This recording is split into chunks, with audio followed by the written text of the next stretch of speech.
أعوذ بالله من الشيطان الرجيم بسم الله الرحمن الرحيم سبحانك لا علم لنا إلا ما علمتنا إنك أنت العليم الحكيم. Glory be to you, Allah subhanahu wa ta'ala. We have no knowledge except what you have taught us. Verily it is you, the all-knower, the all-wise. Assalamualaikum warahmatullahi wabarakatuh. Isa ho ang napakaganda, mapagpala at makatahanang umaga sa ating lahat, and welcome once again sa ating programang MHS Delivers. Ito ang programa sa radyo na hatid sa inyo ng Ministry of Human Settlements and Development o MHSD, ang tinaguriang housing arm ng Bangsamoro Autonomous Region in Muslim Mindanao, o in short, ang MHSD ang housing arm ng BARM. Of course, ngayong araw na ito ay Kamis, Huwebes, at tuwing ganitong araw tayo ho ay nagkakasama-sama at nagkakausap sa Himpapawid para sa ating isang oras na programa na hitik sa laman. Kabilang ho dyan ang ating balitaan, ang ating IPH, ang ating HSF, ang ating MHS Discusses, at syempre yung pinakaabangan yung KKK sa dulo ng ating programa. Ngayon ho ay ikalabing-anim sa buwan ng Hulyo taong 2026 at ikalawa sa buwan ng Safar. Nako, Safar na pala ngayon, no? 1448 sa ating Hijri calendar. At ito na ho ang ating ika-280th episode ng ating programang MHS Delivers. Alhamdulillah, mashallah, naku po, 280 na. Malapit na ho maging 300, inshallah, ang ating episodes na mapagsasamahan, inshallah, sa ating programa para ho sa inyo, para iparating sa inyo ang pinakabago, pinakamakabuluhang mga impormasyon at kaganapan mula ho sa MHSD, maging yan man ho tungkol sa ating mga programa, mga proyekto, ang ating mga aktibidades, at syempre ang ating best practices that we want to share to you habang aming sinasagawa ang aming mga tungkulin sa ating ministry para ho sa ating mga pamilyang Bangsamorong nangangailangan. At syempre, ang ating programa ngayon, ang ating programs, projects, and ay nakaangkla pa rin sa directives ng ating Minister Zaidi Ali, at syempre yan po ay suporta sa advokasiyang mas matatag na Bangsamoro ng ating BARM government under the leadership of our Chief Minister Abdul Rauf Makakua. At ngayong araw na ito, tayo ay live pa rin ho na napakikinggan sa DXMS Radio Bida 882 kHz sa inyong mga pihitan, at live din ho tayo sa ating Facebook page. Ang ating official Facebook page ay Ministry of Human Settlements and Development BARM, at live din ho sa DXMS Radio Bida 882 Cotabato City, kung tama ang aking pagkakaalala, sa official page ng DXMS Radyo Bida. At ito na ho yung ating mga kapiling sa ating bawat episodyo ng ating programa. Ang ating mga kabalay at kapwa homecaster ay babati na ho sa inyo mula sa ating kanan. Nariyan si kabalay na Ria. Ang kanyang pagbati, kabalay na Ria, assalamualaikum, good morning. Waalaikumsalam warahmatullahi ta'ala wabarakatuh. At isang magandang magatahanang umaga po sa ating lahat, sa mga kabalay na nakikinig sa radyo o nanonood ng live stream. Ako po ang inyong lingkod Bangsamoro, Joy Ria bint Emran Muhammad. Masyaallah, ang pagbati mula kay kabalay na Ria at mula sa kanyang kinalalagyan sa bandang kanan ng ating istasyon, ng ating kwarto ngayon. Proceed naman tayo sa ating bandang kaliwa. Nariyan ang ating kabalay at kapwa homecaster rin na si Hamsari. Nagkukumpleto, no? Hindi na Hamsi ngayon. Hamsi, good morning, assalamualaikum. Waalaikumsalam warahmatullahi ta'ala wabarakatuh, Ma'am Salit, kabalay na Ria, at makatanang umaga po sa lahat ng ating mga kabalay na patuloy pa rin tumatangkilik sa ating programang MHS Delivers. And welcome po sa aming panibagong episodyo ng aming programa, kung saan isang oras na lang po tayong magsasama-sama para sa mga makabuluhang talakayan at mga bagong kaganapan ng aming ministry. At ako po yung lingkod Bangsamoro, Sari Pala. Ayan ang pagbati naman mula sa ating kabalay na si Hamsi. At kumpleto na ho. Actually, supposedly we're gonna have our guest as early as now. Pero medyo busy pa siya. So mamaya-maya natin siya mga kapiling. Para inshallah, para sa ating MHS Discusses, kung saan ako. I'm pretty sure interesado kayo sa ating magiging topic ngayong araw na ito. Marami sa ating mga kababayang Bangsamoro ang nais na malaman ang detalye about our topic para sa ating MHS discusses mamaya, which is, ano ba yan, Kabalay na Ria, para meron silang hint sa ating pag-uusap mamaya. Ang tatalakayin mamaya ay itong tinatawag na PACE scholarship na ino-offer ng Ministry of Science and Technology. Ano nga bang ibig sabihin ng PACE? PASE na ito at ano ibig sabihin niya para sa mga nais kuha ang scholarship na ito. Malalaman natin mamaya kasama ang ating kabalay mula sa MOST, walang iba kundi si Supervising Designate Senior Science Research Specialist ng SESGA Division ng MOST BARM na walang iba kundi si Sir Alimuddin M. Kandang. He's a doctor, right? Yes. Doctor of Philosophy. So mamaya, makakapiling natin si Sir Alimuddin, inshallah.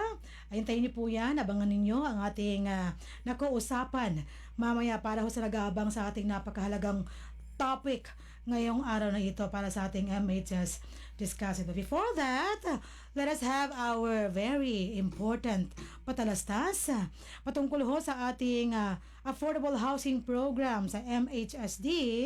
Narito kung nais yung malaman ang siyam na requirements kung paano maka-avail sa ating mga housing units under this program. Here it is, care of Kabalayna Almansur and Kabalayna Ratunohads.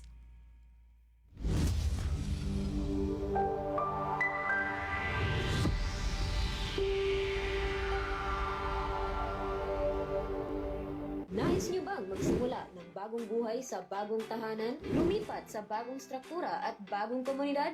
Empleyado ba kayo ng kumpanya, opisina, o may matatag na hanap buhay? Narito na ang Ministry of Human Settlements and Development sa pamumuno ni Minister Zaidi C. Ali at sa suporta ni Chief Minister Abdul Rauf Sami Gambar makakuha ang proyektong Economic Housing Loan. Katulad ng mga struktura sa Phase 1 at 3, sa may Barangay Kapiton, Dato Odin Sinsuat, kasama ang Phase 2 sa Barangay Samba, Dato Odin Sinsuat, layunin ng Ministry pagpatuloy ang mga proyekto sa Cotabato City, Special Geographic Areas, Maguindanao del Norte at Maguindanao del Sur, pati na rin sa island provinces ng Basilan, Sulu at Tawi-Tawi. Narito ang siyam na requirements na kailangan ipasa para mag-avail ng housing loan.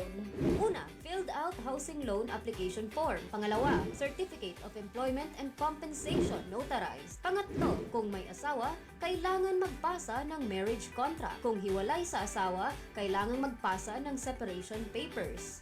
Kung balo naman, kailangan magpasa ng death certificate of spouse. Pang-apat, payroll o payslip. Panlima, proof of billing. Pang-anim, 2 piraso ng 1x1 ID picture. Pang-pito, photocopies ng 2 valid IDs with 3 specimen signature. Kung may asawa, 2 kopya ng IDs na may 3 signatures bawat kopya. Pang-walo, authorization letter na nagpapahintulot sa Pag-ibig Fund na imbestigahan ang beneficiary. At ang huli, pang-siyam, membership status verification slip. Para magpasa ng mga requirements o para sa mga karagdagang impormasyon, maaari kayong mag-chat sa Ministry of Human Settlements and Development, BARM Facebook page, o makipag-ugnayan sa opisina ng Ministry of Human Settlements and Development sa MHSD Regional Office, Bangsamoro Government Center, Rosary Heights 7, Cotabato City. MHS Delivers. Yes, MHS delivers. At inyong napanood at napakinggan ang ating napakahalagang paalala patungkol ho yun sa ating affordable housing program sa MHSD. Sa ngayon, as I've always said, ang ating mga units ay nariyan sa Barangay Samba, Dato Udin, Sinsuat. In one of these days, we're gonna post yung ating audio-visual presentation kung saan featured ang isa ho sa mga residente ng ating housing dyan po sa may Barangay Simba, Dato Udin, Sinsuat. At napakasaya ho niya. Sana ho maging ganun din ang bawat pamilyang titira sa mga bahay ho dyan sa ating Salam Homes. At dahil dyan, humanda na yung mga tatanungin ko. Dahil ano nga ba ibig sabihin ng salam na yan na sinasabi natin? Sabi ko natin kanina, kaya hamsari na. Ano ang salam, Kabalay na Hamsi? Yes, I'm sorry. It's sustainable, affordable, livable, accessible, and modern homes. Kaya kung may naka-note na si Kuya Hamsi somewhere sa kanya. Parang feeling ko may... Naka-ready Oo, na. naka-ready na yan. At saka parang minemorize na niya, Kabalay na riyan, no? Yung ating... Salam, medyo mahinang mic ni Kabalay na Hamsi. Do you Hello, notice hello. it? Ayan, yan. Lapit siguro sa mikropono, no? Para maging pare-pareho tayo ng lakas ng boses. Para mas maintindihan, mag-grasp ng ating mga tagapakinig at taga-subaybay ang ating program ngayon. Aside from our phase 2, sa ating barangay Simba na housing project, meron tayong phase 1 din at phase 3 na magkaharap. Diyan po sa ating sa may barangay Kapiton, Dato Udin, Sinsuat, Maguindanao del Norte. Ayan, sa parehong probinsya ho. And one of these days, we are proposing for another housing units, no? Sa iba't ibang bahagi ng ating rehiyong Bangsamoro, mula sa ating mainland hanggang sa ating island provinces. Dahil marami ho tayo mga kababayang Bangsamoro na kailangan pa rin po ng suportang ganito. Assistance na ganito para sila ho'y magkaroon ng bahay para sa kanilang mga pamilya. At for this, importante ho na mabigyan tayo ng pondo para ho maka-establish. Dahil based on our survey na kinonduct natin, maraming Bangsamorong pamilya ang nangangailangan pa rin at gustong maka-avail ng ganito mga programa na pwede sila mag-installment ng kanilang payment para sa kanilang magiging bahay. Okay? And with this, thank you so much sa ating Housing and Human Settlement Division, HHSD, na nangangasiwa ng ating programang ganito, headed by Sir Majid Muslim, ang kanilang hepe sa HHSD. At ngayon, Kabalay na Ria at Kabalay na Hamsi, atin ang tunghayan ang ating mga balitang nakalap ngayong araw na ito para sa ating 280th episode ng ating programang MHS Delivers. Again, ngayon ho ay July 16, 2026 and the 2nd of Safar, 1448. At para sa ating mga balita.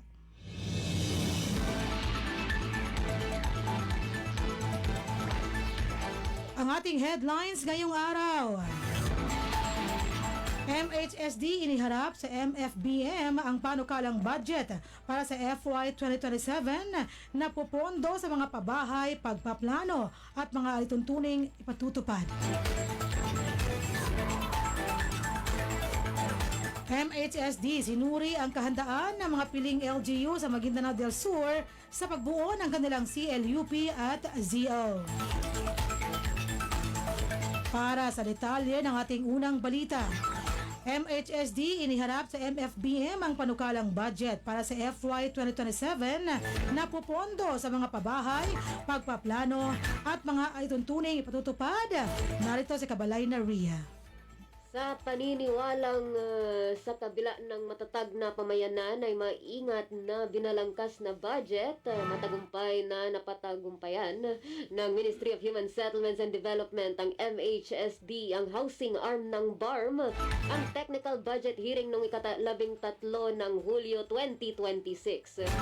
Ito ang magsisilbing pundasyon upang may sakatuparan ng mga layunin sa pabahay bilang konkretong hakbang sa darating na taong 2027. Isinagawa ang pagsusuri ng Ministry of Finance and Budget and Management o MFBM ng BARM, kung saan sa ilalim ng pamumuno at paggabay ni Minister Zaidi C. Ali, iniharap at ipinaliwanag ng pangkat ng MHSD ang mga batayan at kahalagahan ng kanilang mga prioridad na programa. Higit pa sa paghahatid ng tirahan o pabahay, inilatag ng MHSD ang mga tiyak na pangunahing prioridad upang patibayin ang pagsasagawa ng tungkulin nito. Kabilang dito ang pagbibigay ng tulong teknikal sa mga lokal na pamahalaan sa pagbuo at pag-update ng kanilang Comprehensive Land Use Plan o CLUP at Zoning Ordinance o ZO upang matiyak na ang mga lupain ay magagamit ng wasto at pangmatagalan para sa patuloy na kapakinabangan ng mga pamayanang Bangsamoro. Binigyang diin din nito ang pagpapalakas ng pagbuo ng mga patakaran at tungkuling pangregulasyon sa larangan ng real estate at iba pang pagpapaunlad ng paninirahan upang masiguro na ang mga proyekto ay ligtas, sumusunod sa batas at tunay na nagsisilbi sa kapakanan ng taong bayan.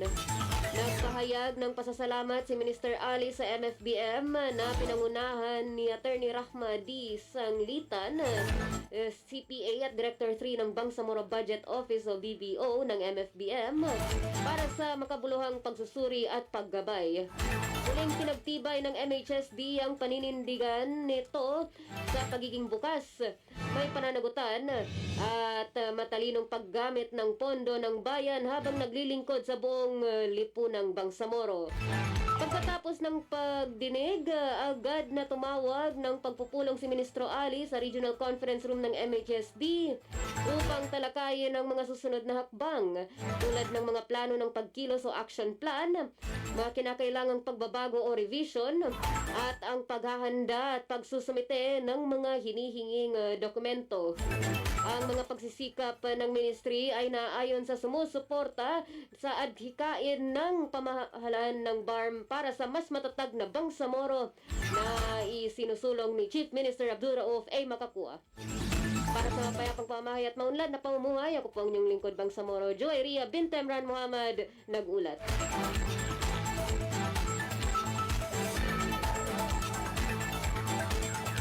Maraming salamat Kabalay na Ria sa detalye ng ating unang balita. Samantala, MHSD sinuri ang kahandaan ng mga piling LGU sa Maguindanao del Sur sa pagbuo ng CLUP at ZO. Nagsagawa ang Ministry of Human Settlements and Development o MHSD ang housing arm ng BARM ng serye ng Field Monitoring at Technical Assessment sa piling Local Government Units o LGUs sa lalawigan ng Maguindanao del Sur noong Hulyo 6 hanggang 8 taong kasalukuyan. Ito ay pinangunahan ng MHSD Maguindanao del Sur sa liderato ni Provincial Director ni Rodin Abdullah, paakibat ang Environment, Land Use and Urban Development Division o ILUD na pinangungunahan ni Attorney Janiza Makapantar sa ilalim ng Technical and Regulatory Service. Binisita ng pinagsamang pangkat ng MHSD ang mga bayan ng Pagalungan, Dato Montawal, Dato Pian, Gindulungan, Dato Paglas, Ampatuan at Dato Anggalmid Timbang. Layunin ng aktibidad na suriin ang kasalukuyang kalagayan ng pagpaplano, kakayahan ng LGU, umiiral na paggamit ng lupa, at mga pangangailangan nila sa teknikal na tulong kaugnay ng paghahanda ng Comprehensive Land Use Plan o CLUP at Zoning Ordinance o ZO. Nakipagpulong ang pangkat sa mga lokal na opisyal, Municipal Planning and Development Coordinators o MPDCs, technical personnel, at iba pang mga stakeholder upang alamin ang kasalukuyang sitwasyon ng pagpaplano sa bawat bayan. Sinuri rin nila ang umiiral na paggamit ng lupa, mga available na datos, mga sistema ng pagpaplano, at mga hamon sa pag-unlad. Natukoy sa isinagawang assessment ang mga kakulangan at hamon sa paghahanda ng CLUP, ang antas ng kahandaan ng bawat LGU, at ang mga kinakailangang technical na suporta at capacity building na magbibigay ng ministry. Binigyang diin din ng aktibidad ang kahalagahan ng pagkakaroon ng updated at aprobadong CLUP bilang gabay sa maayos at napapanatiling paggamit ng lupa, pagbabawas ng panganib sa sakuna, pagharap sa epekto ng climate change, pangangalaga sa kalikasan, at balanseng pag-unlad ng ekonomiya sa Bangsamoro. Nagbigay ang mga technical personnel ng MHSD ng paunang gabay sa mga LGU upang matugunan ang mga natukoy na kakulangan at mapalakas ang kanilang kahandaan sa paghahanda ng lupa o paghahanda ng CLUP. Pinagtibay rin ang assessment ang patuloy na pangako ng ministry na suportahan ang mga lokal na pamahalaan sa pamamagitan ng tuloy-tuloy na technical mentoring at pagkikipagtulungan. Tiniyak rin ng ministry na ang bawat LGU ay magkakaroon ng tumutugon, inklusibo at pangmatagalang land use plan na makatutulong sa pagbuo ng matatag na mga komunidad at pagpapabuti ng kalidad ng buhay ng mga mamamayan ng Bangsamoro. Isinagawa ang inisyatibong ito alinsunod sa direktiba ni Minister Zaidi Ali na isulong ang pagmatagalang at mapanatiling pag-unlad ng mga munisipalidad. sinusuportahan nito ang prioridad ng pamahalaang BARM na mas matatag na Bangsamoro sa ilalim ng pamumuno ni Chief Minister Abdul Rauf Makakua. Para sa mapayapang pamamahay at maunlad na pamumuhay ng Bangsamoro, ang inyong lingkod si Lembay Abdullah nag-ulat. At sumayin niyo ang ating mga balita sa ating episode ngayon. Sana ay marami kayo nakuha ang impormasyon, mga makabuluhang impormasyon mula sa ating mga balita ngayong araw.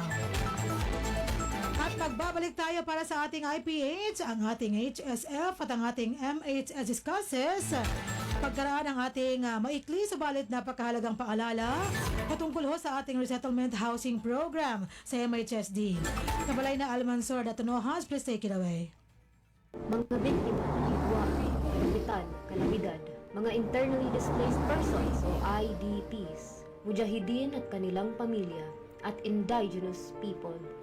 Sila ang mga beneficiary ng resettlement housing projects ng Ministry of Human Settlements and Development na libreng makakabenepisyo sa mga nangangailangang beneficiaryo. Sa ilalim ng Bangsamoro Appropriations Act 2021, tinututukan ng MHSD ang pangangailangan sa mga pabahay ng mga nangangailangan pero hindi pa kaya. Sa ilalim ng pamumuno ni Minister Zaidi C. Ali at sa suporta ni Chief Minister Abdul Rauf A. Makakua, narito ang Ministry of Human Settlements and Development para punan ng pangangailangan para sa mga bagong tahanan para sa mga nawalan. Sa mga karagdagang impormasyon, maaari kayong mag-chat sa Ministry of Human Settlements and Development BARM Facebook page o makipag-ugnayan sa Ministry of Human Settlements and Development sa MHSD Regional Office, Bangsamoro Government Center, Cotabato City.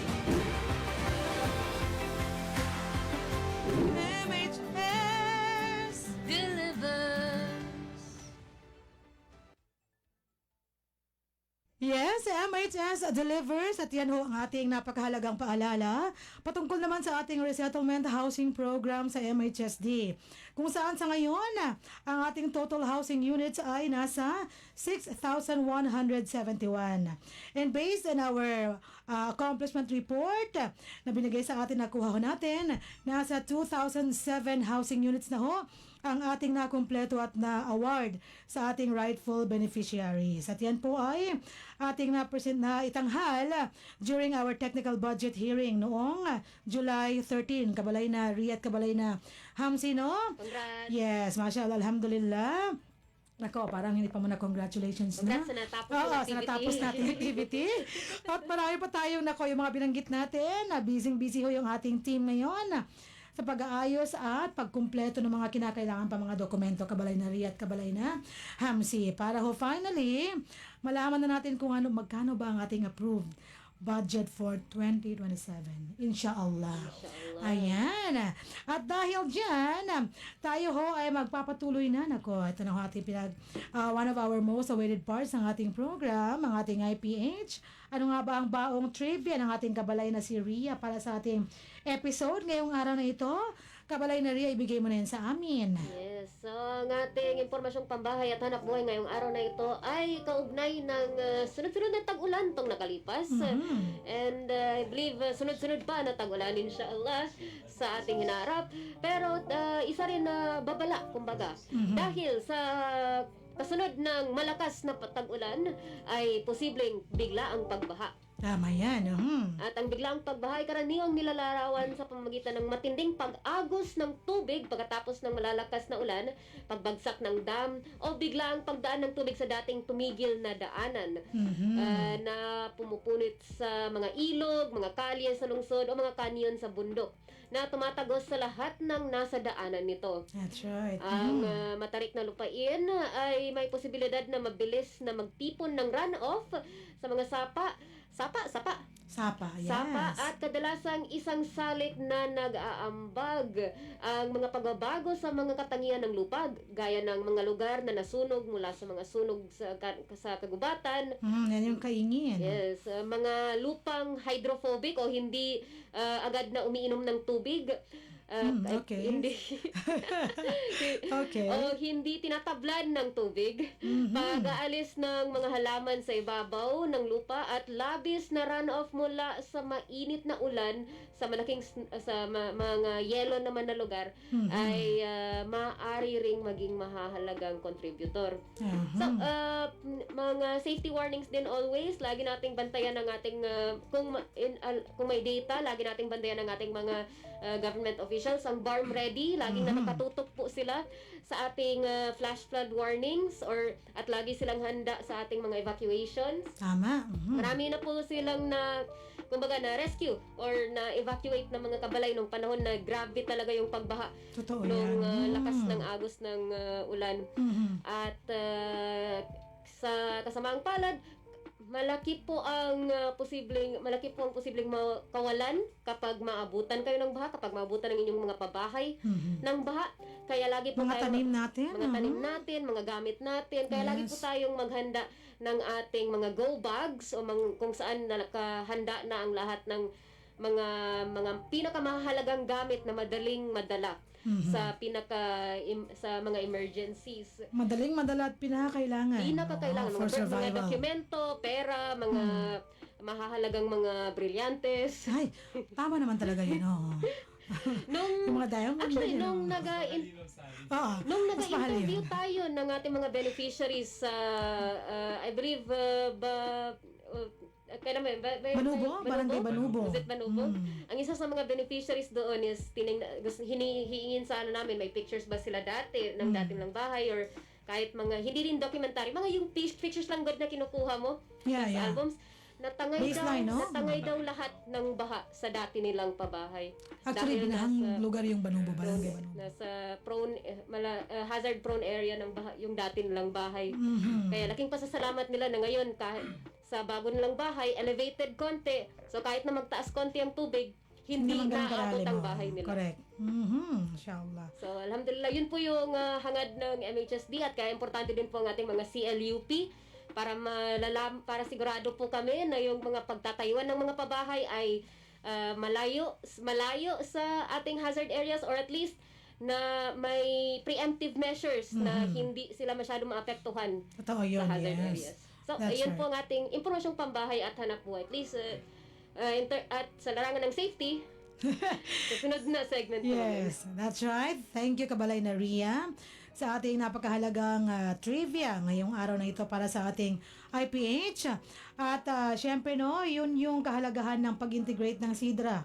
Diba? Sa Climate ating disaster comprehensive risk assessment para ho sa ating comprehensive land use plan para malaman natin kung saan sa mga lugar natin ang palaging binabaha, potential na maapektuhan ng pagbaha or maaabot doon ng pagbaha sa mga lugar na yon. Yan ho ang ating paghahandaan para ho yung mga bahay na ilalagay natin doon kung wala nang lalagyan, Kabay na riyan, ay magawa ng paraan na hindi maapektuhan yung ng ganong mga pangyayari. Sige. So from the end, from Kabalay na Ria's end, let us now proceed to Kabalay na Hamsi naman. Ano kaya ang kanyang baong tips, ngayong araw na ito para sa ating HSF Kabalay na Hamsi?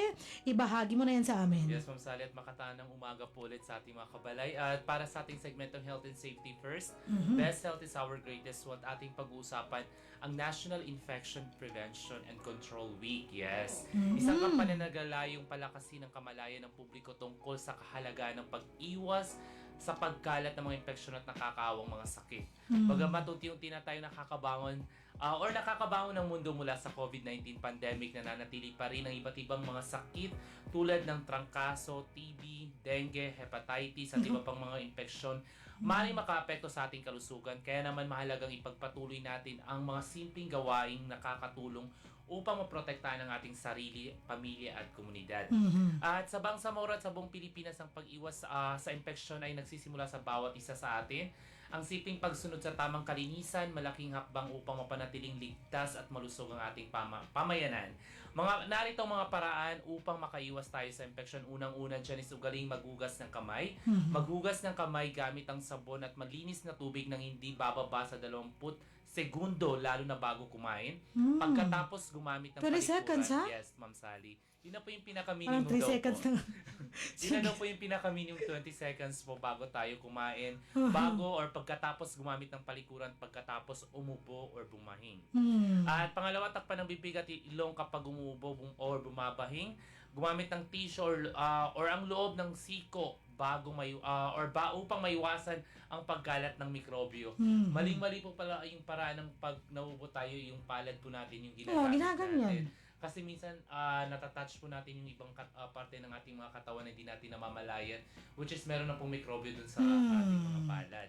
Nakakapasok tuloy yan. Mali-mali po. So, ganito daw po yung tamang Pagbahing, ha? yes, Ma'am Sally. Kasi Gaganan hindi mo. din natin nagagamit. Kabalay na rin yan. Kadalas natin ginagamit yung part na to sa ating katawan. Mhm. At pangatlo, panatiling malinis ang bahay at kapaligiran, regular na linisin or disinfect ang mga madalas hawakan tulad ng mga doorknobs, mesa at mga switches. Mhm. Pang-apat, magpabakuna ang mga bakuna ay isang pinakamabisang parang upang makaiwas ang maraming tao sa mga nakakawang sakit Oh, wag matakot sa mga Yes. sabi-sabi, ha? na Mga tungkol sa bakuna. Hanggang 2030 na lang po tayo sa Yeah. lahat ng mga nagpabakuna. At panglima, magpatingin ka agad kapag may mga sintomas, kung may lagnat, ubo, pagdumi or hindi regular na pagdumi, Mhm. o iba pang mga sintomas ng infection, agad na kumonsulta sa health center or Mm. doktor at umiwas munang makihalubilo sa iba. Mm. At pang-6 or panghuli, palakasin ang resistensya, kumain ng masusustansyang pagkain, Totoo yan. uminom ng sapat na tubig, matulog ng maayos. Uminom ng tubig. Tubig. Tubig, oo. Yes, well, hindi yung may colored ha. Hindi yung may kulay, ha? At pinaka-importante, matulog po ng maayos, tamang oras, at mag-exercise ng regular. Mag-pickleball na po tayo. Ay, Yes. So, parang open play at to. mga kabalay or mga kabalay sa bangsamurang pag-iwas sa infection na hindi lamang responsibilidad ng mga health workers. Ito ay tungkulin nating lahat sa Mhm. pamamagitan ng tamang kalinisan, pagbabakuna at maagap na pagpapatingin sa doktor. Makakatulong tayong mapanatiling ligtas ang ating mga pamilya at komunidad sa Bangsamoro. Sama-sama nating itaguyod ang mas or isang malinis na ligtas na pamayanan. Tandaan, sa health and safety first ang kalinisan at pag-iingat ay unang depensa sa laban sa sakit. Mhm. At yan po ating maikling segmentong Health and Safety First. Best Health is our greatest wealth. Ako po nilingkod Bangsamoro Sari Pala. Mashallah, alhamdulillah. So yun, napakahalagang tips natin for this day para sa ating episode ngayong araw na ito. Nako, pag-iingat, kalinisan, disiplina at syempre consistency. Kabalay na Hamsi, no? Hindi lang ngayong araw. Kunyari ngayong araw, naglinis ka. So, kinabukasan, naging madumi na yan. Hanggang doon na lang. Hindi po ganun, ha? Tuloy-tuloy po yan. Dapat consistent tayo sa ating mga ginagawang mabuti. Lalo na ho sa loob ng ating bahay kung saan nakatira ang ating mga pamilya. Sa ating mga housing units dyan na meron na nakatira, mga tips po natin para sa kanila at syempre, para sa atin din. Kung saan man tayo sa ating office, kung saan man tayo naroon. At syempre, we would like to greet our dearest minister sa MHSD, Minister Zaidi Ali. He's watching now sa ating program para sa ating 280th episode ng ating programang MHS Delivers. Ayan. So, bilang pagpapatuloy, kabalay na Ria, kabalay na Hamsi, natapos natin ang ating IPH at ang ating HSF ngayong araw na ito, C plus T, no? Trivia plus tips for the day. Sana hoy marami kayong take note, no, mula sa ating mga pinag-uusapan dito. Dahil kapag sinunod natin to, napakahalaga ho ng ating ating mga impormasyong ibinibigay sa inyo. Na dapat tayo na unang sumusunod dito, no? Yes, Mga kabalay. O sige, kagabi, kabalay na Hamsi, uminom ng tubig. Importante po talaga yan. Yung tubig na yan. Sige. Color dreams. Oh. At bilang pagpapatuloy, ito na ho ang meron nagsabi dito. Unahin ko na, ha? Sa ating comments. Ngayon pala ay World Snake Day. Ngayon araw ito. So sige. Tayo ay mga papatuloy na sa ating isa rin ho sa pinakamahalagang bahagi ng ating program ngayong araw na ito. At yan ay ang ating MHS Discusses. We're very happy na ngayon ho ay kapiling natin ang ating guest speaker, ang ating guest sa ating episode ngayong araw na ito. Upang pag-usapan natin ang napakahalagang topic natin. Marami nag-aabang sila ng ating episode ngayong araw na ito. Para sa ating nabanggit na kabalay na Ria kanina ang ating topic, which is how do we read this? PASE or PACE? Yung ating topic ngayon, PASE or PACE scholarship, malalaman natin mula sa ating guest ngayon, ang Supervising Designate and Senior Science Research Specialist ng SESGA Division ng MOST BARM. Walang iba kung hindi si Sir Alimuddin Kandang, PhD. Dr. Alimuddin Kandang, sir. Assalamualaikum. Good morning po sa inyo. Waalaikumsalam warahmatullahi ta'ala wabarakatuh. Mashallah. Alhamdulillah. Thank you so much, sir, sa pagpapaunlak ng aming invitasyon sa inyo para pag-usapan natin yung ating topic ngayon.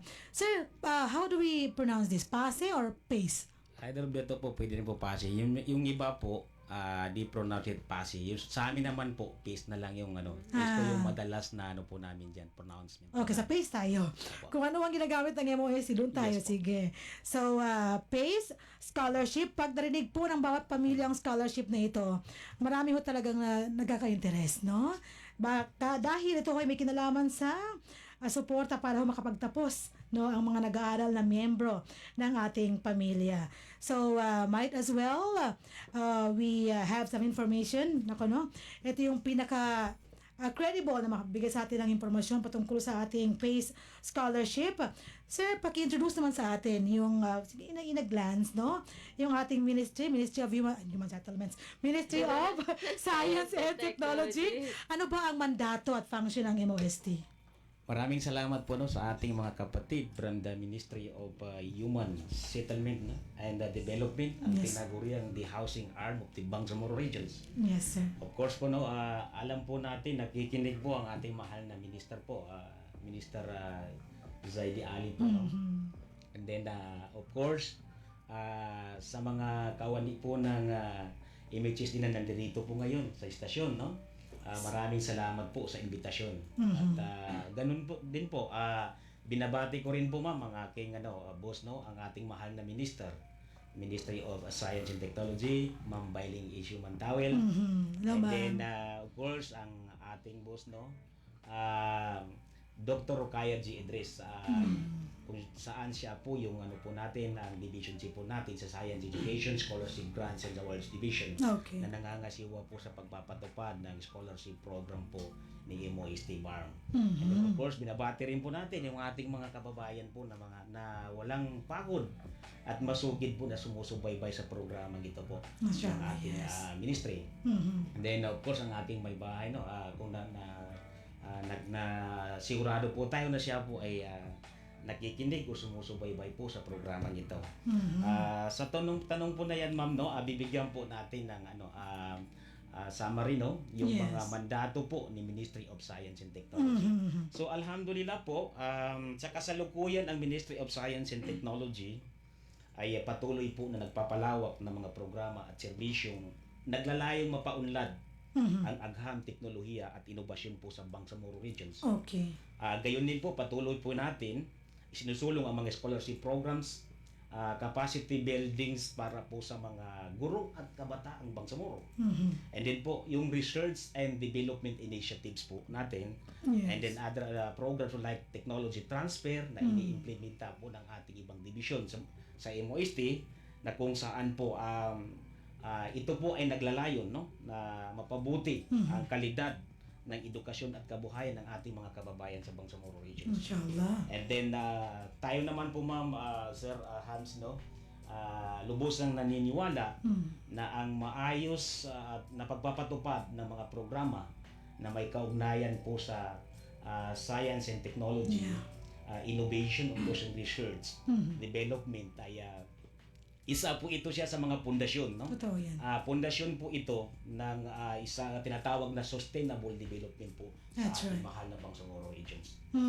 Nako, napaka-importante, no? Parang lahat tayo ay hangad natin yung sustainable development na yan. Yes po, ma'am. So hanggang may kinalaman pa sa science and technology, agham, teknolohiya, innovation, research, yan ho ay nasa mandato ng Sa MOST. Mashallah, alhamdulillah, no? So, thank you so much for that, sir. At ngayon, nawala yung aking kodigo ngayon, Kabalay na Ria, no? Sige, pasadahan natin ngayon yung ating napakahalagang topic, which is yung ating PACE Scholarship, Kabalay na Ria, no? Actually, itong aking kabalay rito, si Kabalay na Hamsi kanina, parang may gustong itanong kanina pero mamaya-maya na yun. Sa kanyang gustong itanong sa ating speaker ngayon, guest speaker ngayon. Sir, ito po. Ano nga ba itong PACE Scholarship na ito? Ano yung kahalagahan niya? At ano ang maitutulong sa ating mga constituents sa BARM? At siyempre, isama ko na rin, paano nga ba ito na-avail, itong PACE Scholarship na ito? So 3-in-1 po, package. 3-in-1 question na po package yan, na ma'am, ito. no? Okay. Opo. So, maraming salamat ma'am. No? Napakagandang tanong po yan para po sa ating mga kababayan sa Bangsamoro Region. Particular po yung mga Bangsamoro professionals at saka yung mga kabataan po na nagtapos na po ng kanilang pag-aaral no, sa kolehiyo. Okay. Ito na po yung pagkakataon para po malaman ninyo kung ano pa po yung mga oportunidad na maaari pa po natin ma-avail Totoo. sa BARM region or particular po sa Ministry of Science and Technology. O tinatawag natin na sa programa pong ini-implementa natin itong Professional Assistance for Science Education po. Yes, okay. Sa sa kasalukuyan po, ang PASI po or ang tinatawag nilang PACE Yes. or Professional Assistance for Science Education po. Isa po ito sa mga programa pong ipinapatupad ng Ministry of Science and Technology under Science Education Scholarship Grants and Award Division.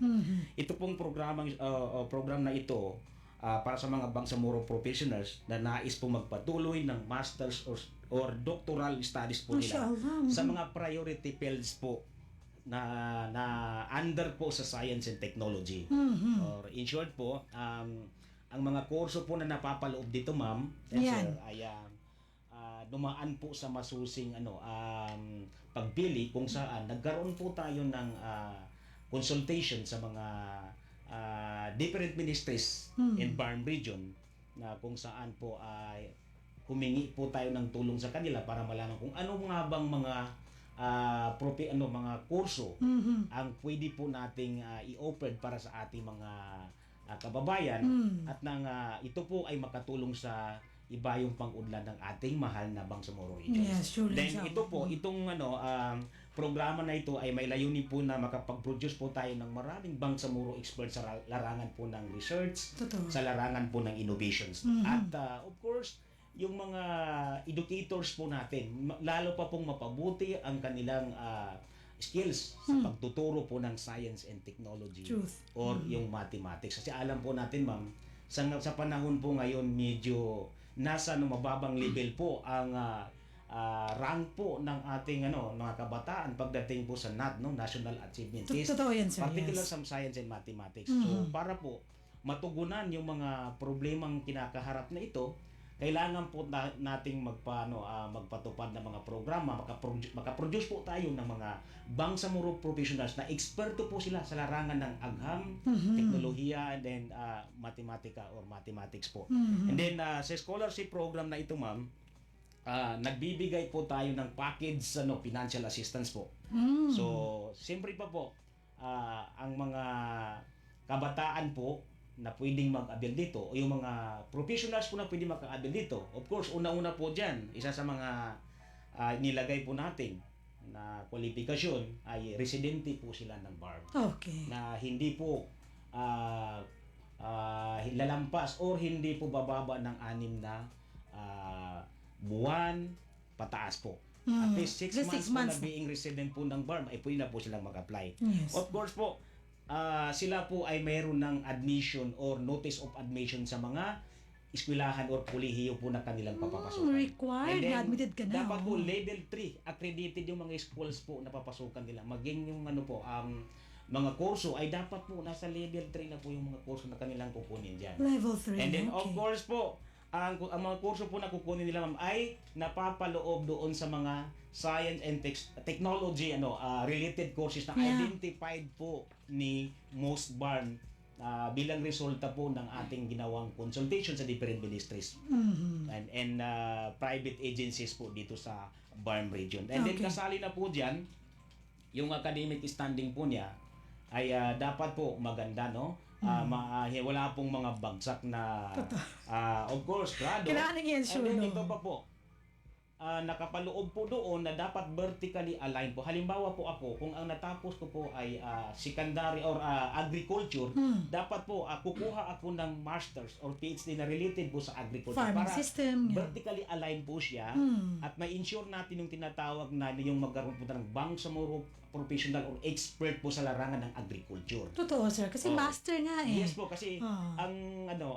ang investment po natin dito ay para po magkaroon talaga ng mga ekspertong manggagawang Bangsamoro po sa Totoo. larangan ng agham at teknolohiya. And then kasali na rin po doon, dapat po kung yung mga kukuha po niyan ay kaya nga ina-advise po namin, dapat po ay pipiliin po ninyo yung mga eskwelahan na kung saan accredited po na level 2 at mga kurso po na mayroon siyang thesis or May thesis. yes po, Okay. mayroon po talagang thesis. Kasi kung non-thesis po siya ay hindi po natin inallow. Kasi part of our return of investment po, kasi magkakaroon po ng return of investment. Kaya very advantage siya ma'am doon sa mga manggagawang Bangsamoro dahil po sa nandun na sila sa gobyerno. And then doon Totoo naman po sa hindi pa po nakapasok sa gobyerno, pwede naman rin po silang mag-apply.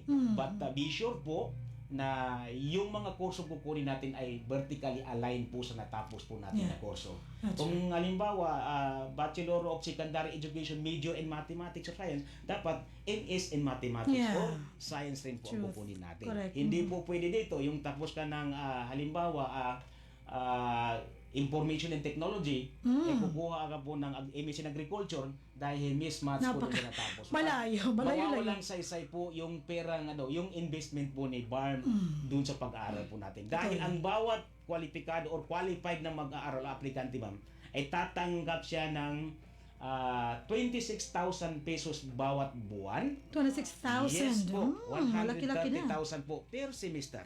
Per semester, yes. Po. And then 260,000 per annum po Per sa annum. kabuwang taon. And ito po ma'am, sa kasalukuyan po, inshallah kung maaprubahan po ng MFBM ay isinali na po natin na gawin na pong 12 months no doon sa may mga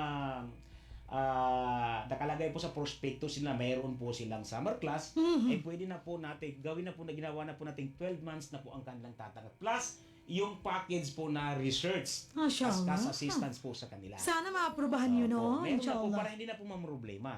Yung totoo. at tutulungan natin sila para sulit na po ang ating pagtulong sa ating mga kabangsamoro na gusto pong magpatuloy ng kanilang pag-aral sa larangan ng agham at teknolohiya po. Mashallah. Naku, napakaganda no. Alhamdulillah. Sir, yung ating PACE scholarship is para lang doon sa magma-masters, no? And PhD po. And PhD. Yes po. Mag-doctorate saka magma-masters na ating mga kababayan, lalo na yung mga nagtatrabaho na. Pero hindi lang exclusive yun, ha? Sa ating mga ano. Sir, sinabi nyo kanina yung level 3. Yes po. Level 3, sir, no? Hindi level 2. Level 2 and level 3 kasi Pwede rin level 2. according po doon sa medyo sabi ng mahirapan tayong maghanap ng mga eskwelahan ngayon na level 2 o Yeah. 3. Lalo't higit yung mga kurso po. Medyo nagsisimula pa po. Maliban naman sa UP or other prestigious universities That's right. po sa Kalakang Maynila o sa Central Visayas. Sa atin po, kakaunti pa lang po. Sir, meron ba sa bar? Yun ang gusto kong malaman. Meron ba sa bar na level 2 or 3? Ina-allowed na po namin yung sa Cotabato State University sa issue po. CSU. Marami tayo. Nung first batch po natin, para po sa kaalaman ng ating mga kabangsamoro, mga Bangsamoro professionals po natin na gustong magpatuloy ng kanilang pag-aral. Meron po tayong kabuang 100 slots po na awarded po ang itong first batch. First At batch. kung saan po karamihan po sa mga recipient natin ma'am ay nag-aaral po sa CSU and then sa MSU Marawi, MSU Maguindanao, kumukuha po ng mga masters and PhD na program po na related sa agriculture and then mathematics po. At meron din po sa animal science. And may then animal information science din, technology po. IT, Kabalay na Hamsi. Information technology po pumasok po. Dahil gusto rin po natin makaproduce talaga tayo ng mga IT expert. So, ito na yung Totoo yan. pagkakataon, Sir Hamsi, no? Na lumahog po tayo dito kasi ito yung pambihirang mga oportunidad Totoo. para po sa ating mga kabataan. Super needed ang mga Yes po. fields na ito. Yes po. Kabalay na Hamsi. Sir, aside from IT, agriculture, sir, can you please name some others na yung mga courses na nasa listahan natin? Yes po, marami po tayong mga kurso at kabilang po diyan yung sa engineering related fields po, agriculture.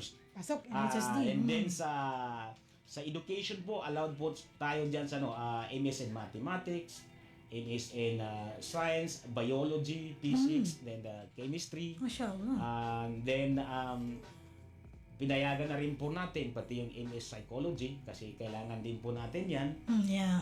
Then, sa health-related, public health, Mhm. with thesis po yan siya. Yes. And then, sa environmental sciences, then, That's it, sir. Yun ang kasali gusto ko po yan malaman. siya. Narinig ko na rin. With PhD na po. Sa ating mga NPO. Marami po tayong pagkakalooban po namin ng ating ministry ng mga kurso po na meron din para po mas lalong ma-detailed yung mga kursong kailangan. Pero kung gusto po ninyo, Yes. pinapayuhan po namin kayo na pwede po ninyong bisitahin ang ating FB page ni Ministry of Science and Technology. Totoo. Dahil extended pa po ang ating application hanggang katapusan po ng buwang ito para po Remember. ma-ensure natin, ma'am, na lahat po ng mga qualified applicants po region-wide po ay makater po natin sila. Yes, And then, mashallah. magkakaroon po tayo, ma-ensure natin na lahat po ng mapili natin dahil meron po tayong 50 slots this year, ma'am, na approve. 50 slots Opo. this year, And then okay. hopefully by next year is madadagdagan pa po ito at Sana. So hopefully magiging 100 or 150 po ang ating slots. Yes, mashallah. Sana, Yes po. sana ho. Nako, kasama nyo kaming mananalangin. At Inshallah. syempre, supportan na maprobahan yung budget na mas marami pa ang makater ng ating program. Inshallah. So, sir, kunyari si Kabalay na Ria, Kabalay na Hamsi would like to avail of this scholarship, ano ang kailangan nilang gawin, sir? Yes po, una po nakalagay po sa ating mga procedures, yung mga application process. Unang-una po bisitahin po natin yung FB page ni MOST. Okay. Nakalagay po doon yung application link natin. Then i-upload lang po natin yung mga required documents po natin. Unang-una po diyan yung mga TOR po natin, yung natapos yung degree course po natin. Kailangan po natin ma-upload 'yun. And then kung tayo po ay tauhan ng gobyerno o nagtatrabaho na po sa gobyerno, yung po kailangan din po natin yung of course yung study permit po from head of the ministry Okay. para po may paalam sa kanya na tayo po ay nag-aaral po. Totoo. Then kasali na rin po diyan na hinihingi po natin. Of course, mayroon po magbibigay po kayo mag-upload po tayo doon ng research proposal title po. Maging ito man ay approve Title o pa lang, disapprove oo. ay kailangan po natin. Bigyan ay summary lang naman rin. Totoo, totoo. In broad format po. At least po makita po natin na ang mga aplikante po natin ay handa na po talaga silang mag-aral. Yun, Yes. At mashallah. of course man, yung sabi ko, notice of admission po. Kung saan school po tayo gustong gusto po nating mag-aral, dapat po meron na po tayong notice of admission na talagang tayo ay pumunta na doon, nakapag-inquire na, undergo na po ng examination at tayo po ay approve na. Then yung prospectus po, kung sakali ma-approve na, i-upload din po yung course course syllabus po nila para makita po natin. Kung Okay. meron bang research ito or thesis o wala siyang thesis. Siyempre, kailangan ng patunay talaga, Yes po. sir. Yun yung mga basic po na kinakailangan natin. Very good. Kabalay na Ria, would you like to ask? Para sa mga nanonood ng live stream, kung makita nyo po yung ating comment section, may nakapin po na post na nakalink po dun sa post ng MOST tungkol sa pay scholarship. Lahat ng links nila for the applications at word for word na instructions kung ano po yung kailangan. Yes, that's right. Ayan, no, nasa ating, nakalink, no, sa ating, ngayon, Kabalay Sa na comment Ria? section, po, nakapin. Comment section ng ating Facebook Live. So, ayan, thank you, So, Kabalay na habang Ria. nandun kayo, like at follow nyo na lang din ang MOST at ang ating mga kabalay na mga post. Totoo yan, mashallah. So, syempre, sir, so ano yung pinaka-role talaga, no? We would like to know din, ano ang pinaka-role ni MOST o ni MOST sa pangasiwa po ng ating PACE scholarship, sir? Tayo po sa ma'am, isa po sa mga mandato na ni MOST po, particular po ni Science Education Scholarship Grants and Awards Division. Yes. Tayo po sa ministry at sa kasalukuyan po, tayo po yung nagbiberifika ng lahat po ng mga application documents na submitted ng ating mga aplikante. Tayo rin po ang nangangasiwa doon sa processing ng kanilang allowance. Okay. Of course, tayo rin po yung nangangasiwa doon po sa yung pag-ayos po ng kanilang mga records, school credentials. Tayo po nagpo-profile. Compile, doon. no? Yes po, nagpo-compile po doon. Yes. And then iba pa pong mga concern ng ating mga aplikante. Alam po natin na kapag ang mga mag-aaral po natin, no, of course, napakaraming mga napakaraming queries po yan sila. Totoo. But then kailangan po natin maayos ang kanilang mga profile, yung mga kanilang mga records para po pagdating ng panahon dahil magkakaroon pa po sila ng return of investment bank. So wala na po tayong magiging problema sa kanilang mga records. Alam mo, kahit sa processing lang ng kanilang monthly allowance ay kailangan po natin matutukan. Pero po pinapaunawa po namin sa inyo na ang processing po ng inyong monthly allowance ay nakabase po doon sa result ng inyong pag-aaral. Nako. Kung wala po kayong mga failed grades ay talagang mabilisan lang naman po. Pero kung meron po tayong problema doon po sa ating mga certificate of grades, isa po 'yan sa mga proseso po sa pag-process ng ating mga ng ating cash assistance, monthly cash allowance po. Una, from the very beginning po magsusubmit sila ng certificate of enrollment. And then pagkatapos ng taon magsisubmit po sila for the next semester, magsasubmit naman po sila ulit ng certificate of grades and enrollment. Yun. Na to make sure po na bago natin sila mabigyan ng allowance ay sila po ay maayos po nilang natapos ang semester po Totoo. na in-enrollan nila. Then pagkatapos po meron po silang magandang grado, and then for the next semester naman po ay nakapag-enroll na po sila. Yun. Ako, kailangan ma-accomplish natin ang Yes, mga, no? Kabalay na Ria at kabalay na Hamsi. And sir, May- yes. May standard po ng qualifying grades. Like, hindi naman kailangan piso lahat ng Piso talaga. course. Uno ang grade, sir. Oo. May cut-off ba sa grado, sir? Yes po ma'am, meron po tayo base po sa ating guidelines po ang mga MS applicants o grantees po natin. Dapat po meron silang at least 2.25. Naku naman. Mababa lang po ito. Kung 2.25 Sa naman panahon eh. ngayon talagang sabi nga ng mga bata, chill lang po ito sa kanila. Oh, Wow. chill. 2.25. 2.25 po. And then sa ngayon po, ang kahit 2.75 po, ang general weighted average. At Yeah. least hindi lang po sila babagsak. And sir, sa mga grades no failure nila, grades po. walang grades below, may mga ganun ba? Yes po. Oh. At the general weighted average, at least pumasa po lahat yung tatlong nila, yung grado po na nila. Kasi nagbe-base tayo kung ano yung na-enroll ng isang grante. Halimbawa, nag-enroll siya ng 4 na subject, Yes. subject, dapat po naipasa niya lahat yun. Correct. At mayroon tiyang general weighted average na At least, at least 2.75. yun. Oo, Mashallah. better than that. Oo. Kung 1.0 naman is mas lalo mabuti. Naku, make it that Alhamdulillah way, po. oo. Yun ang hinahangad natin na grado po ng ating mga grantee. Oo. Inshallah. Kasi pag ganun ang grado, talagang madadala mo yung imaheng maganda nitong ating, na-challenge tuloy, no? Na-pressure. Yung ating At dahil pinag-uusapan natin yung mga ganito, sir, kamusta po ang mga applicants sa ngayon sa MOST, no? Pay Scholarship? Sa ngayon po, way back last year, mayroon na po tayong sa aplikante po sa ngayon, mayroon na po tayong simula noong June 15 hanggang sa kasalukuyan ay mayroon na po tayong humigit po 98 na Wow. applicants as of today. 98, okay. Applicants at mayroon lamang po tayong 50 slots po na approved this year. Then yun po ay sinasala po natin ng maayos para Yes. walang bias po Totoo. based on the Fair screening. Yes po. Oo. Fair screening po sa selection process po natin. Kailangan po ma-meet nila, ma-justify po nila lahat yung yung lahat po ng mga hinihingi natin na Totoo. dokumento. Mhm. And then hanggat sa last level ng ating screening process po. Yes. Opo. Ang first screening ng ma'am is of course submission po.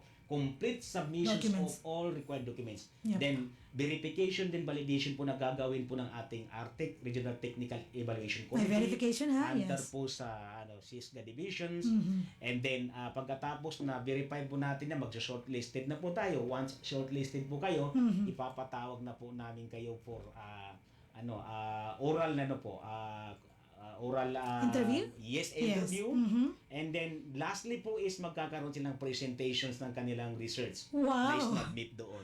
Nako. Para makita natin na May hindi level lang, din pala, although no? galing sa AI yan o ano man yan, at least alam natin na yung mga research po nila ay talagang desidido sila. Oo. Na yun talaga yung gagawin nilang research at tatapusin po nila ito. Oo. Tsaka napaka-significant ng kanilang Yes, research po, nila gagawin. Yun ang pinaka-importante at may babalik sa ating rehiyong Bangsamoro ang kanilang mga research studies na isasagawa. Yun yung pinaka-after ng MOST sa kanilang screening.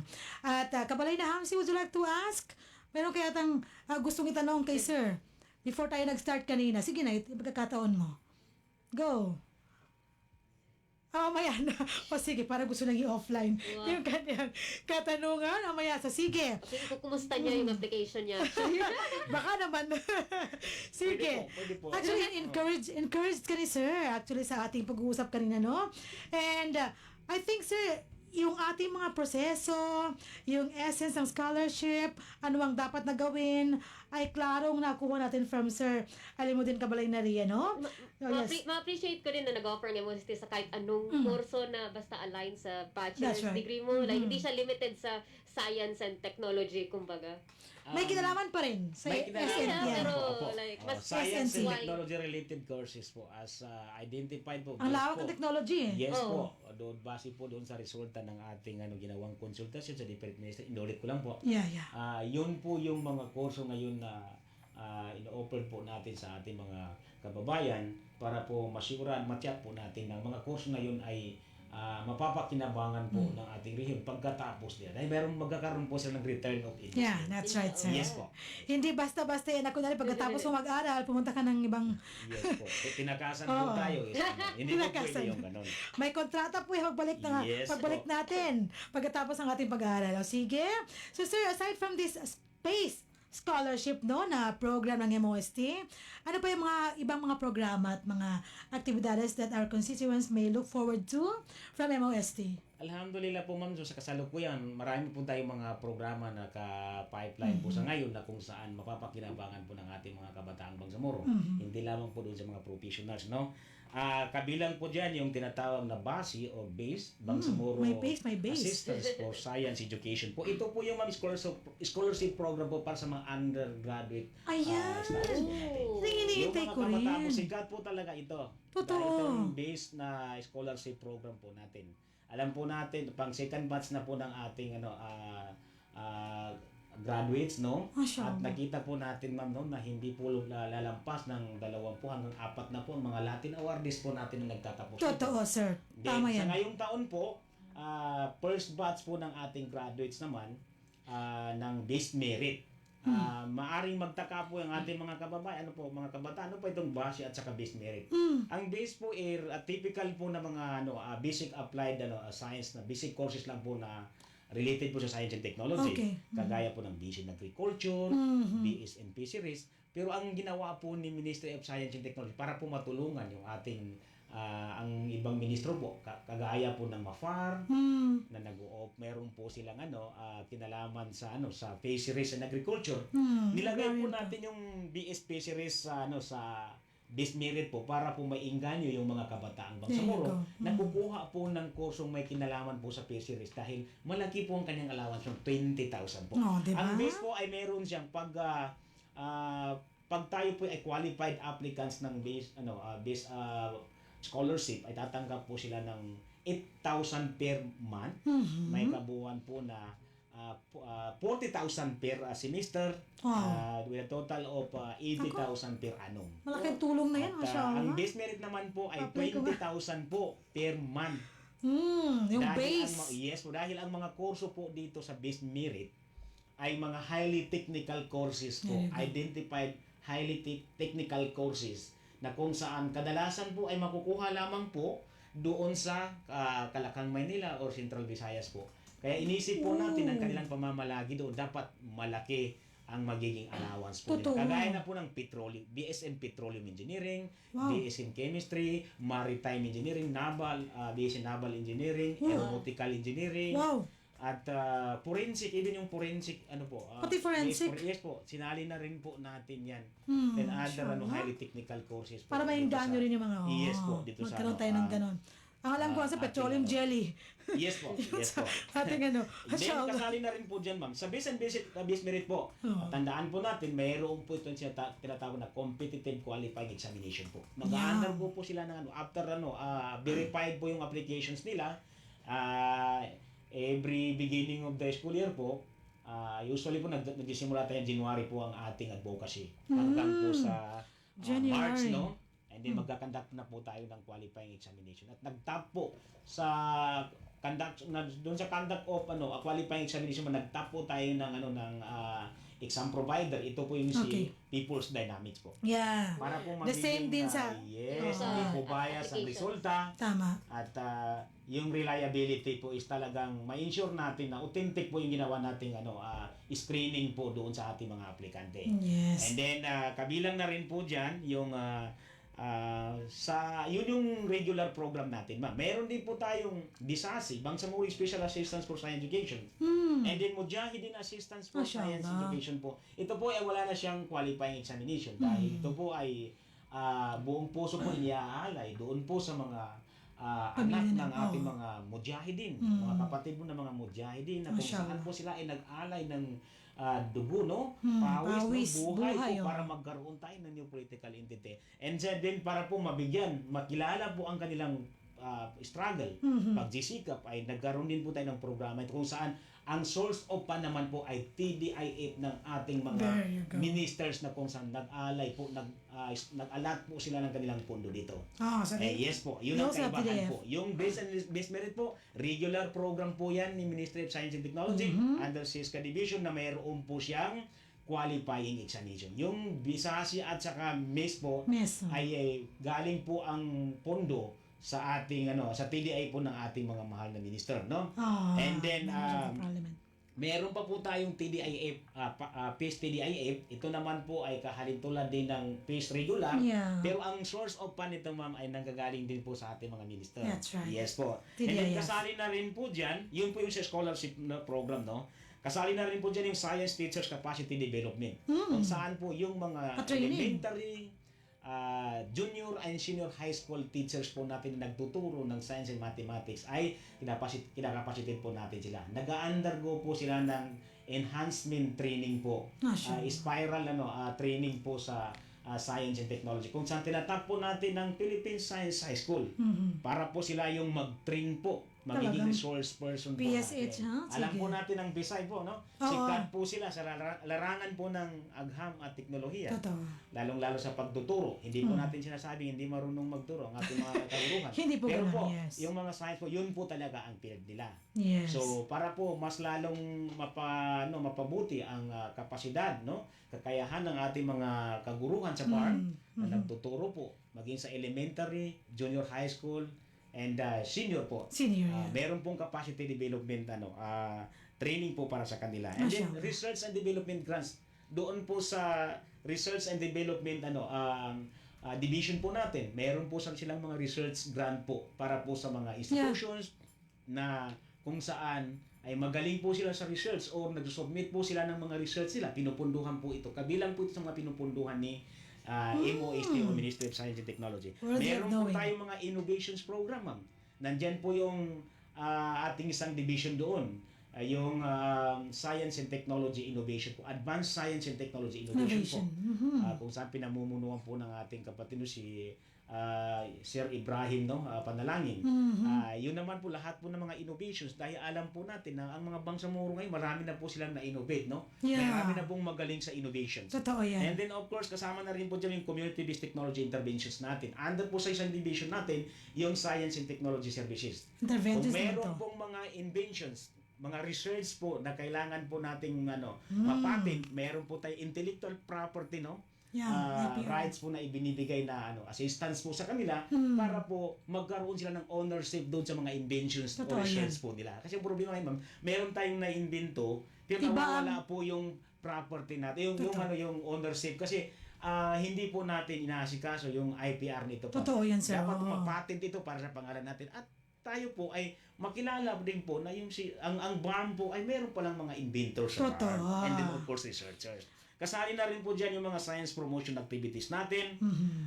Marami po yung mga STEM-related activities natin sa ibang mga division po. Halal laboratory testing po. Yan. Nandyan Tama. na po yan sa ating Yung naging guest sa Ministry natin. of Science and Technology. And then of course, ma'am, yung other STEM advocacy program po natin na pinapatupad. Sa ngayon po, malapit by August, inshallah, ay magkakaroon naman po tayo ng Bangsamoro Science and Technology Week. Kung saan August, po no? ito po, itinatampok po dyan, ma'am, yung mga accomplishment, mga best practices, mga inventions, mga inventors po natin kinikilala po sa Mashallah. araw na yan. Exciting. At yung ating mga products development po, mayroon tayong display po, no? Mayroon po tayong mga exhibits na mga inventions po sa araw na yan, no? 1 week po na exhibits po during the celebration of the Bangsamoro Science and Technology Week, ma'am. Yan po yung mga programa na ipinasakasalukuyan po, patuloy na pinapaunlad, ipinapatupad, at of course, no, ibinibigay po ni Ministry of Science and Technology na maaari po natin maabil, Yes. mga Kabangsamoro, inshallah. Mashallah, alhamdulillah. So parang ngayon, kilala ko na si MOST. Kabalay na riyan, no? Hindi pala busy ang MOST. Sa dami ng kanilang mga programang nako ini-offer Sila sa yung ating mga Kabangsamoro. low-key good na Low-key lang. ministry. Pero ang dami-dami pala nako, napaka mga makabuluhang mga tulong, assistance na pwedeng mga avail ng ating mga kapwa Bangsamoro. So, you may want to get in touch with the MOST para ho maka-avail yung mga rightful ng mga beneficiaries itong ating mga programa from MOST. Thank you so much, sir. And with this, it's now 12:21, Kabalay na Ria. We would like to hear from sir yung kaniyang final message for our episode ngayong araw na ito for us at sa lahat po ng taga-subaybay ng ating programa ng MHS Deliver, sir. Yes po, ma'am, no. Unang-una po ang ating sa muli ang ating pasasalamat po sa Ministry of Human Settlement and Development. Napakalaking bagay po ang ganitong pagkakataon po para po maipaabot natin, maihatid po ang mga kaalaman na ito para sa ating mga Kabangsamoro. And then sa lahat po natin mga kababayan sa Bangsamoro, lalo po sa ating mga kabataan at professional, hinihikayat po namin kayong samantalahin ang mga oportunidad na ito na inihahandog ni Ministry of Science and Technology. Alam po natin ang edukasyon, agham at teknolohiya ay susi ng pag-unlad ng ating sarili, pamilya at buong, lalong-lalo na po sa Bangsamoro region po. Of course, mayroon pong isang hadith po, no? Talabul ilam paridatun dala kulli muslim o muslimat. Napakahalaga po. Yes. Yung portion of knowledge po ay isa po siyang tungkulin ng bawat Muslim. Kaya huwag po natin pabayaan o hayaan ang mga oportunidad po na kumakatok po sa ating pintuan. Yung mga ganitong pagkakataon, sinasabi ko nga, huwag niyong sayangin na nagtapos kayo ng pag-aaral, wala pa kayong trabaho. What if subukan yung mag-apply kay Ministry of Science and Technology, then kung pala rin po tayo, ma-ensure po na tuloy-tuloy po yung growth and development po ninyo. And then, mas lalo pa po ninyo mapaunlad ang field na natapos po ninyo, yung degree po natapos ninyo. At hanggang sa magiging kayo ay totally expert na po sa field na yan. Alam po natin na hindi po kayang matupad ni MOST or ni BARM ang mga pangakong ginhawa para sa kabataan. Kagaya po ng inaawit natin palagi, ang pangakong kaginhawaan para sa Bangsamoro, kabataan Bangsamoro. At ang tagumpay na ito ay matatamo lamang po natin kapag tayo po ay sama-sama nagtutulungan po na itaguyo dito at ipatupad po sa ating mahal na Bangsamoro region. Inshallah subhanahu wa ta'ala. So, with this, at least sapat na po yun na malaman po ng ating mga kababayan ang mga programang ating ipinapatupad sa kasalukuyan. So, wabillahi taufiq, walidahi, assalamualaikum warahmatullahi ta'ala wabarakatuh. Waalaikumsalam warahmatullahi wabarakatuh. Very well said. Maraming salamat, sir. So, yun ho ang pinaka-after ng MOST. Mas lalo ho natin naiintindihan through this MHS Discusses segment, no? Episode ng ating programang MHS Delivers. Talaga naman po napaka-importante ng role, ng function, ng mandato ng MOST sa pagpapaunlad ng ating mga kababayan, of course, leading to the development of our whole region, the Bangsamoro Autonomous Region in Muslim Mindanao. Again, thank you so much to Sir Alimuddin Kandang, Dr. Alimuddin Kandang, Supervising Designate Senior Science Research Specialist under SESGA Division ng MOST BARM. And with this, Kabalay na Ria, it's 12:24. Ang last na portion or bahagi ng ating programa, ang ating KKK. Ibigay mo muna sa atin bago tayo mag-end ng ating episode. Ano ba ang ating Magic 3 questions ngayong araw na ito? Assalamualaikum warahmatullahi ta'ala wabarakatuh. At para sa segmentong KKK, kung saan yung kasagutan sa aming katanungan ukol sa kaalaman ng ating programa. Ang posibleng magpapapanalo sa inyo ng 100 peso load. Ipadala lamang ang tamang sagot sa numerong 0955-799-4778. Muli, 0955-799-4778 para sa pagkakataong manalo ng 100 peso load base sa ating MHS Discusses. So, ang ating unang tanong ay, anong level of accreditation dapat ang eskwelahan para maka-avail ng PACE scholarship doon? Nako naman. Madaling katanungan, Kabalay na numero, yun ang- Numero ang sagot, okay. Ikalawa? Ikalawang tanong, numero din, magkano ang monthly allowance kapag natanggap sa PACE scholarship? Tatandaan rin. Naku, nagmamatter talaga yan, Ito yung oh. paborito kong tandaan din eh. Okay. That's right. Ikatlo at huli? At hati huling katanungan, sa salitang PACE, P-A-S-E, ano ang ibig sabihin ng letrang P? Yung unang letter talaga ng ating program. P. Ano nga yun? Sige. Okay. Kabalay na Ria, again? At ang ating unang tanong, numero ang sagot, anong level of accreditation dapat ang eskwelahan para maka-avail ng PACE scholarship doon? Okay. Second question, numero ulit, magkano ang monthly allowance kapag natanggap sa PACE scholarship? And huling tanong, pangatlo, sa salitang PACE, P-A-S-E, ano ang ibig sabihin ng letrang P? Nako. Ipadala na ang tamang sagot sa numerong 0955-799-4778 para sa pagkakataong manalo ng 100 peso load. Okay, there you go. Maraming salamat Kabalay na Ria sa ating KKK. Mag-text na kayo ng inyong tamang sagot. Paunahan po yan. Ang unang ma-receive ni Kabalay na Ria na 5 correct answers ang mananalo ng ating papremyo ngayong araw na ito. At dahil dyan, Kabalay na Ria, Kabalay na Idagdag ko dun sa letrang P. 2 words po yun. Dalawang words? Dalawang words po siya. Isali yun na yung second. Grabe naman Isama nyo kasi hindi makumpleto yung meaning, Mambo. Pag hindi makasama yung dalawang letrang yun, okay, sige. At dahil dyan, Kabalay na Ria, nakumpleto natin ang ating episode ngayong araw na ito. Kaya tayo ho ay mamamaalam na para sa ating episode ngayong araw na ito. Ang ating 280th episode ng ating programang MHS Delivers. Sa ngalan ho ng ating napakabubuti, napaka-supportive na mga leaders sa MHSD, ang ating Minister Zaidi Ali, ang ating Deputy Minister Aldi Nasiri, at ang ating Bangsamoro Director General Ismail Ibrahim, at sa ngalan nina... Syukran po sa lahat ng comment. Ako po ang inyong lingkod Bangsamoro, Joy Ria Vintemran Muhammad. At ako po ng lingkod Bangsamoro Sari Palat sa ating mga kasama sa ICS, Sir Datuno Zay Daud, Sir Almansur Asugaw, Ma'am Jasmine Ilangi, at sa ating kasama sa technical side ng DXMS, Sir Jeffrey, maraming salamat po sa pagsama sa amin sa episode na ito. Yes, that's right. Maraming salamat mga kabalay at kapwa homecaster, Rian Hamsari. Ito ho ang inyong lingkod. Sa Lembay, Abdullah na palagi pa rin pong nagpapaalala sa atin na isagawa ang ating bawat gawain sa araw-araw nang mayroong kasiyahan, may kahusayan at syempre pagmamahal.